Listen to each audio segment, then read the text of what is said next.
mentioned a couple of times our subject, and that's going to be footwear, and especially with summer in mind, because that's the time when people are outside a lot and you put on flip-flops, you just slide into those, or a pair of sandals, and you may not wear those the rest of the year, and we'll see what that might mean as far as your foot comfort is concerned. Our guest is from University of Missouri Healthcare, and he's a podiatrist from there and also an assistant. I want to get this right, sir. I know that you also assistant professor of orthopedic surgery. Is that right? That is correct. Pleasure to meet Dr. Kyle Fiala, who is here to talk about this. We were talking off the air, and I mentioned this, I think, maybe in my promo for this segment when I put it together yesterday. My wife on Sunday night, she said, "Oh, my feet hurt." She said, "I think I was in my sandals too long." What do you see, or what do you get as a doctor when you're answering complaints or hear people talking about their feet? Yeah, the overwhelming majority of patients that come in that have foot pain, I think a lot of it is tied to they just have kind of worn the wrong pair of shoes. In I always say moderation is the key. It's perfectly normal and fine to wear flip-flops, but you don't want to do that all day, every day, or especially if you're going to be really, really active. That may be a better time to wear a more supportive shoe, like tennis shoe or a walking shoe.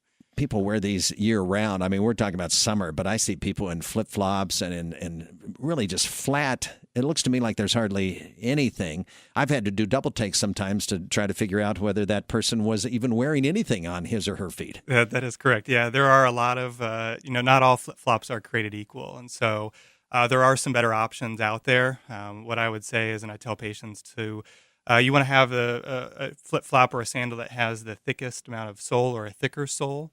The more straps, the better. The more straps you have, it's going to be more supportive.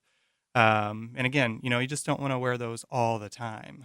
Do you like seeing the straps that would come behind the heel as well as across the front part of the foot? I do, yeah. That's going to give a little bit more support than just, kind of a regular thong, flip-flop that has no back to it. So when you are walking and you're using that, see, I don't wear those kinds of shoes enough, but every time I slip on something that would be like a flip-flop or something that didn't have any kind of way to keep the shoe on my foot on the back, I find it really hard to walk in those. I guess it's kind of a art form that you'll learn over time. But to me, I think that puts a different kind of stress on your foot. Yeah, it absolutely does. I mean, it definitely changes the mechanics of how you walk. Typically you kind of pronate or you rotate your feet in more. And that's good. I mean, that's what our foot's designed to do. But if you're in that position for too long, that becomes kind of loose, becomes unstable in the foot, and that can lead to a lot of injuries and things that we see. What do you say to those who would say, look, we started out barefoot. I mean, didn't have shoes way, way, way back. Wouldn't it be better just to go as natural as you can? Yeah, I mean, we do hear that a little bit, and I think it's kind of an interesting point. Technology is good, right? There's a reason we created shoes. There is. Those flip-flops that are like maybe not quite a half inch, but sometimes about a half an inch, and they're rubber. Do those conform to your foot well? Not really. I think there are better options out there. Let's talk about some other options. You talk about straps, more straps, things that hold on to your heel. My daughter's a fan of Chacos and Birkenstocks and those kinds of shoes. What are your thoughts about those? Yeah, I do like those. I do like Chacos. I do like Birkenstocks. I think those are really good shoe companies. They make a really good sandal.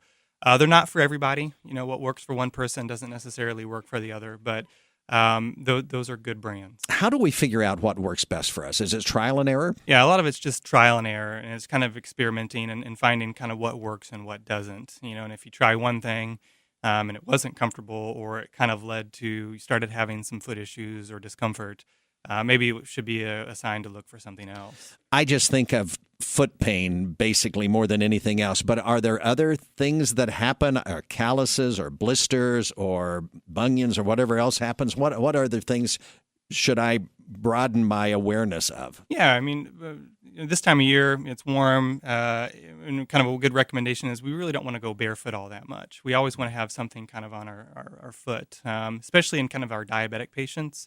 Diabetic patients oftentimes kind of lose some of the sensation or feeling in their feet, and so they could step on something, glass, thorns, needles, and that can really cause some issues. You can have infections, things like that, and especially And public places too. We want to kind of avoid going barefoot. Another thing that we commonly see, if we're doing any kind of yard work or any kind of manual labor outside, really probably would be a good idea to wear shoes.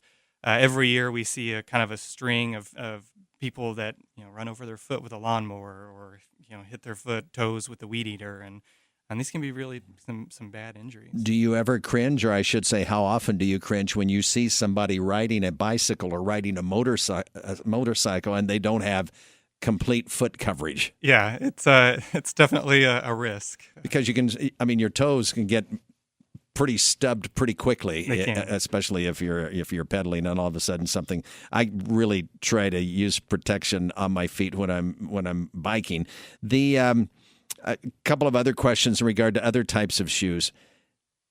I've heard it said, as far as running shoes and workout type shoes, that they wear out after a while, and so you need to change them periodically. What is your best advice on that? Yeah, I mean, it's just like anything else. They're like your tires on your car. There's going to have a mileage limit on that, and over time, if we're using them a lot, they're going to start to break down, and they're not going to give you as much support as they initially were. And so, a good rule of thumb is, if we're doing kind of moderate activity once a year, kind of replace those running shoes.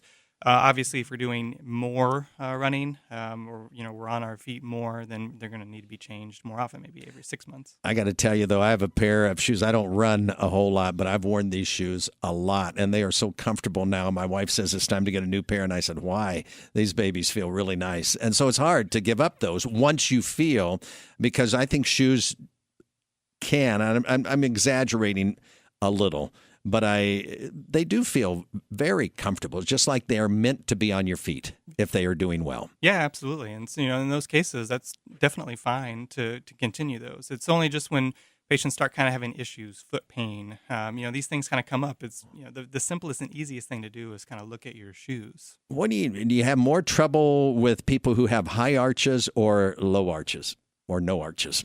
Well, too much of a good thing is a bad thing sometimes, right? And so the kind of the old myth was, well, if I've got a really high arch foot, I'm really good. But that can lead to other hosts of problems. Patients with a high arch foot tend to kind of walk more on the outside part of their foot, and the foot's a little bit more rigid, more stiff. And so that kind of creates a whole other set of issues. Opposite is true for patients that have a really flat foot. It's oftentimes it's really, really flexible. It's just not very supportive, and that can lead to a whole bunch of other things too. So, it's you kind of want that nice balance, be right in kind of the middle. So what have we missed today when we're talking about especially summer foot care? What do people need to be aware of? What I would say is, again, moderation, right? And you're talking about moderation of going barefoot or moderation of wearing sandals or flip-flops that don't have much support traditionally. Absolutely. Avoiding kind of going barefoot if we can, especially in public places and if we're diabetic. We're doing any kind of yard work, manual labor, riding a bicycle, motorcycle, make sure we have some type of shoe on. And just check our feet every once in a while. Sometimes it's good to look down there, say hi, make sure nothing's going on. And if there is, let somebody know about it. Let your doctor know, or, come see us. Yeah. Athlete's foot, anything like that, other types of stuff, does that bother you, or are you worried much about that?